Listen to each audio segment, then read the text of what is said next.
Hello friends, welcome to Kalyani சுலகம். இந்த வீடியோவில் பூரியும் உருளைக்கிழங்கும் பூரியும் அதுக்கு தேவையான சைட் டிஷ்ஷும் எப்படி செய்கிறது அப்படின்றத பற்றி தான் பார்க்க போகிறோம்.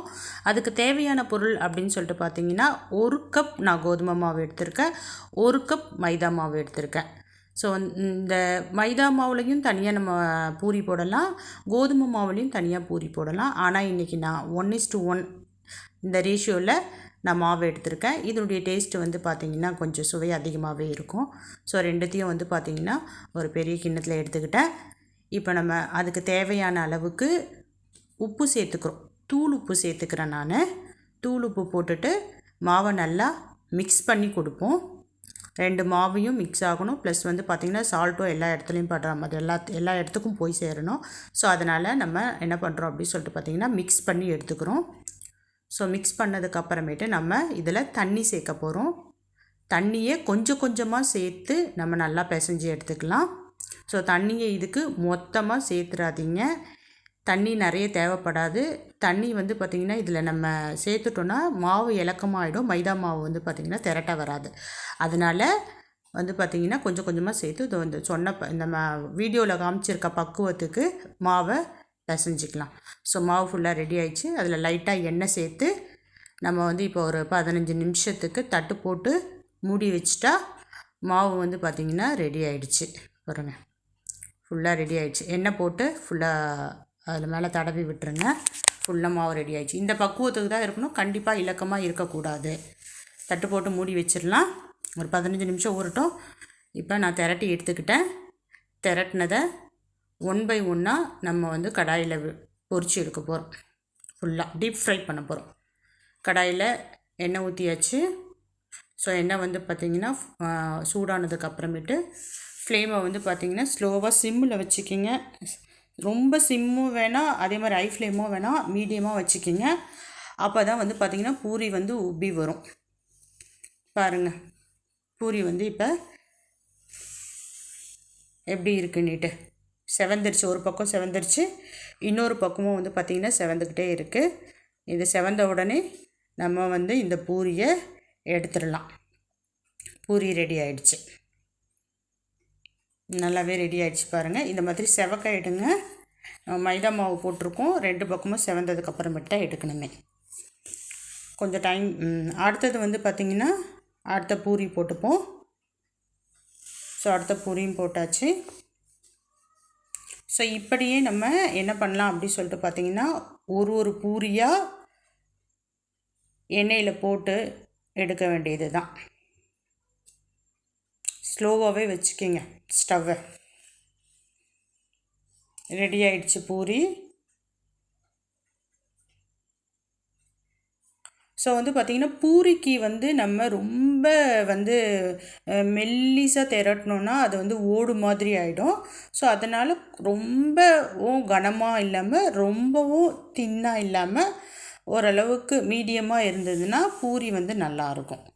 ஸோ நம்ம எல்லா பூரியும் பொரித்து எடுத்துட்டோம். அடுத்ததான் வந்து பூரிக்கு சைட் டிஷ் செய்கிறதுக்கு தேவையான பொருளை எடுத்துக்கலாம். வேக வச்சு உரித்து எடுத்த உருளைக்கிழங்கு எடுத்துக்கலாம். 1 கப்பு வந்து பார்த்திங்கன்னா வெங்காயம் எடுத்துக்கலாம், பச்சை மிளகாய் எடுத்துக்கலாம், அப்புறம் தாளிக்கிறதுக்கு தேவையான எல்லாத்தையும் எடுத்துக்கலாம். ஸோ அடுத்தது என்ன அப்படின்னு சொல்லிட்டு பார்த்திங்கன்னா கடாயை வச்சுட்டோம். ஒரு 3 ஸ்பூன் எண்ணெய் ஊற்றிட்டோம். கடுகு போட்டுட்டோம். கடுகு பொரியட்டும். கடுகு பொரிஞ்சிருச்சு. ஜீரகம் சேர்த்துப்போம். ஜீரகமும் பொரிஞ்சிருச்சு. உளுத்தம்பருப்பு சேர்த்துப்போம். கடலைப்பருப்பு சேர்த்துப்போம். ஸோ இதெல்லாம் வந்து பார்த்திங்கன்னா லைட்டாக செவக்கட்டும். ரொம்ப நேரம் விட்டுறாதீங்க, தீஞ்சு போயிடும். எல்லாமே ஓரளவு செவந்துருச்சு. கருவேப்பிலை சேர்த்துப்போம். கருவேப்பிலையை சேர்த்ததுக்கப்புறமேட்டு ஒரு 1/2 ஸ்பூன் இஞ்சி பூண்டு சேர்த்துப்போம். நீங்கள் இஞ்சி பூண்டு விழுது சேர்க்கலனா கூட இஞ்சி பூண்டை வந்து பார்த்திங்கன்னா குட்டி குட்டியாக நறுக்கி போட்டாலும் டேஸ்ட்டு ரொம்ப நல்லாயிருக்கும். மிக்ஸ் பண்ணி கொடுத்துப்போம். மிக்ஸ் ஆகிடுச்சு. அடுத்தது வெங்காயம் போட்டுருவோம். வெங்காயம் வந்து நல்லா தாராளமாகவே சேர்க்கலாம். உருளைக்கிழங்குக்கு நல்ல ஒரு டேஸ்ட்டு கொடுக்கும். இப்போ நான் இதில் வந்து பார்த்திங்கன்னா இந்த கடைசியில் எந்த மாவுமே வந்து கடல மாவு இல்லை அரிசி மாவு எதுவுமே வந்து விட போகிறது கிடையாது. ஸோ இந்த வெங்காயம் மட்டும் கொஞ்சம் நிறைய போட்டுப்பேன் நான். எங்கள் வீட்டில் இருக்கிறவங்களுக்கு இப்படி செஞ்சால் ரொம்ப பிடிக்கும். வெங்காயம் போட்டுட்டேன். வெங்காயம் சீக்கிரமாக வதங்கணுன்னா இதில் நம்ம என்ன சேர்த்துக்கலாம் அப்படின்னு சொல்லிட்டு பார்த்தீங்கன்னா கல்லுப்பு சேர்த்துக்கலாம். இந்த சைட் டிஷ்ஷுக்கு தேவையான கல்லுப்பு முழுசுமே நான் வந்து இப்போ இதில் சேர்த்துட்டேன்.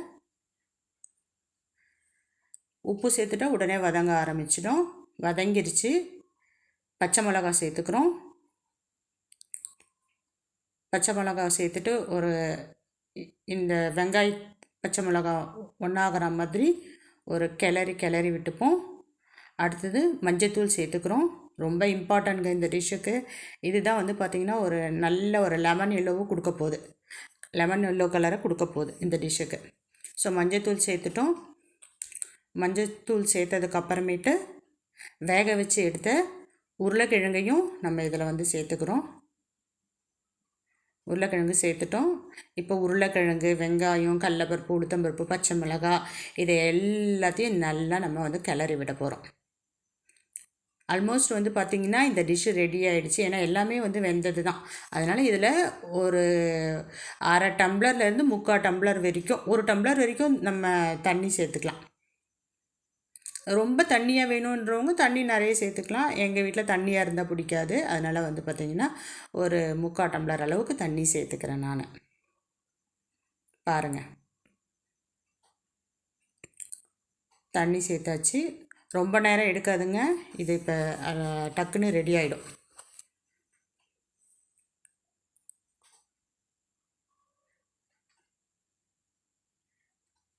இப்போ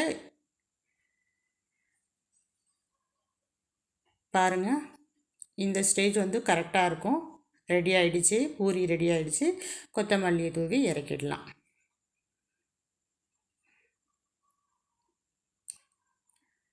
சுவையான பூரி மசாலா, பூரிக்கு தேவையான உருளைக்கிழங்கு மசாலா ரெடி ஆகிடுச்சு. பிளேட்டில் பூரி வச்சாச்சு, உருளைக்கிழங்கு மசாலா வச்சாச்சு. சூப்பராக ரெடி ஆகிடுச்சு பாருங்கள். சுவையான பூரி மசாலா ரெடி. பாய்.